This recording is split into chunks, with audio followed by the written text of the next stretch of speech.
Merci, honorable président, pour la parole. Honorable président, honorable membre du bureau, honorable député, chers collègues, des sources sûres et non négligeables,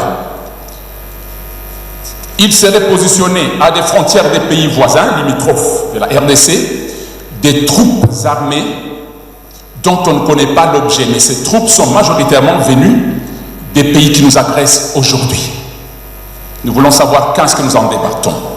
Des sources sûres, les assemblées nationales et les autorités des pays voisins, membres des États de la sous-région qui nous agressent, font des déclarations graves et claires dans leur réunion contre la RDC et avouent clairement que ces États participent aux opérations contre la République démocratique du Congo. Quand est-ce que nous parlons de nous? Ça, c'est en international. Pour ma ville de Goma, 80% des quartiers de la ville touristique de Goma risquent de passer bientôt sous contrôle des gangs armés en armes blanches ou à feu. Et c'est le cas pour Kinshasa. 80% des crimes sont commis la journée, comme la nuit, par des hommes en uniforme non autrement identifiés. 80% des policiers, jour comme nuit, sont physiquement affaiblis par la consommation des boissons fortement alcoolisées, incapables d'intervenir face aux gangs de plus en plus expérimentés et organisés. Nous sommes en danger. 80% du charroi automobile des services de sécurité en ville de Goma sont hors service. Et les peu qui restent est sans entretien ou confisqués pour les courses privées des commandants. L'État n'a plus rien. À côté des services de défense et sécurité, honorable président, s'ajoute l'état de la sécurité sociale à Goma. Et c'est le cas dans toutes les provinces. Honorable président, honorable membre du bureau, chers députés, collègues, depuis près d'une année maintenant, les lauréats au concours de la magistrature venus des provinces pour le contrôle physique sont en détresse ici à Kinshasa. Personne pour leur venir en aide et ne savent plus à qui s'adresser. C'est très dangereux pour l'élite congolaise. C'est le cas pour les inspecteurs généraux du travail aussi qui viennent d'arriver et des milliers de Congolais qui sont forcés de prendre un avion pour venir quémander auprès des services la signature d'un document qui est leur droit. Juste la signature sur un document. On doit prendre l'avion et quitter la province. Quel coût? Et ils sont ici. Ils ne sont ni reçus par les services administratifs, ni par la hiérarchie.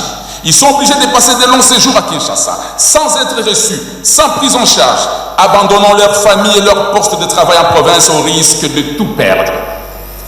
Selon l'opinion des cadres et agents de l'État vivant en province, tous les privilèges, avantages et bonnes décisions de l'administration ne bénéficient qu'aux proches des autorités à Kinshasa, et que les provinces sont livrées aux humeurs des directeurs provinciaux et chefs de division qui violent les textes à leur guise. Et même les députés, parfois n'ont rien à dire parce qu'ils ne nous écoutent pas. Honorable président, ceci tue la cohésion nationale. Ainsi, pour garantir l'égalité des chances quant à l'accès au travail, nous proposons, honorable président, le retour rapide au système de concours, tests, traitements objectifs des résultats. Parce que nous savons qu'après le test, même si vous y participez, lorsqu'on va traiter les résultats, ce sont d'autres personnes parfois qui n'ont même pas participé au concours qui sont affichées. Nous avons vu ça. Je vais finir ma motion par un rappel.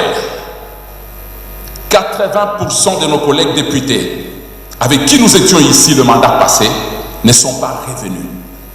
Parmi eux, des très bons députés qui ont réellement plaidé pour leur base. Mais comme certains ministres n'ont pas fait leur travail, les électeurs ont fait payer leurs députés qui n'avaient aucune responsabilité dans les échecs des ministres.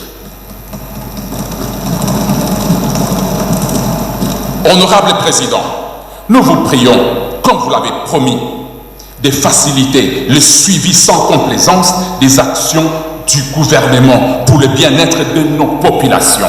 Parce qu'aucun député ici n'acceptera plus jamais, comme par le passé, de perdre son siège pour avoir protégé des ministres qui viendront par la suite déverser des millions de dollars sur le terrain pour nous prendre nos électeurs. Honorable Président, honorable membre du bureau, chers députés, chers collègues, j'ai dit et je vous remercie. C'était une motion d'information, c'est très bien. Il faut tirer la sonnette d'alarme comme ça pour que nos services se réveillent et que les ministères ou les institutions chargées de résoudre le problème puissent